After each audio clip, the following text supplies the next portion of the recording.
What if the room you check into already knows who you are? What if it calls your name, luring you into its grasp? Welcome to The Room That Calls Your Name. Today, we'll explore a chilling concept: sentient spaces that breathe, whisper, and perhaps even choose their guests. From ancient folklore to modern fears, the idea of rooms that hold secrets about us is both fascinating and terrifying. Are you ready to check in? Before we dive deeper, I want to hear from you. Have you ever felt uneasy in a hotel room? Or perhaps you've experienced something unexplainable? Share your stories in the comments below. Let's unravel the mysteries together. Daniel arrived at the hotel, weary from his travels. As he approached a check-in desk, he noticed the receptionist's anxious demeanor. "Are you sure you want room 607? She asked, her voice trembling slightly. It was the last room available, and against his better judgment, Daniel nodded.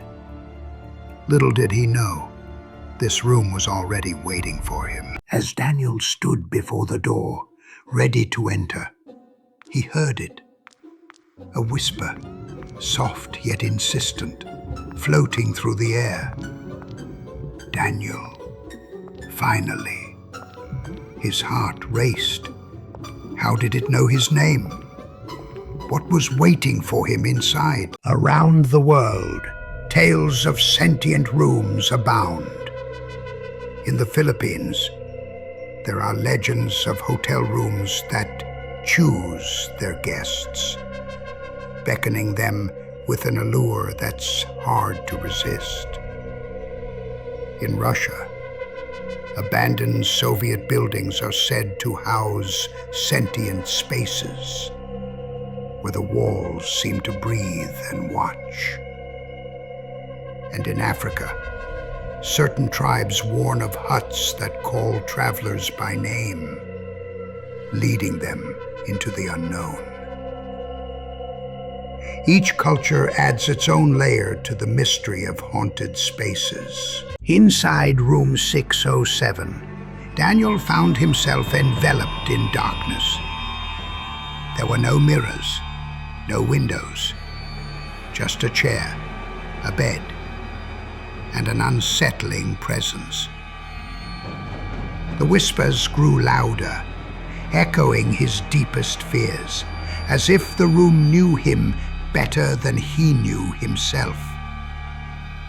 It was a distorted reality, where his thoughts twisted and turned, trapping him in a web of psychological dread. On the third night, desperation clawed at Daniel.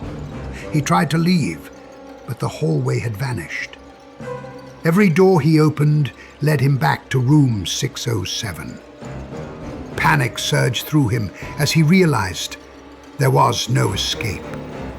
The room was his prison, and it was far from finished with him.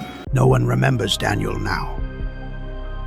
He became just another whisper in the walls of room 607, a name forgotten, but never truly gone. And if you ever hear your name called softly from beyond a door, remember this: don't go in. Daniel, finally. Thank you for joining me on this unsettling journey. If you enjoyed this story, don't forget to like, share, and subscribe for more haunting tales. Until next time, keep your doors locked and your name to yourself.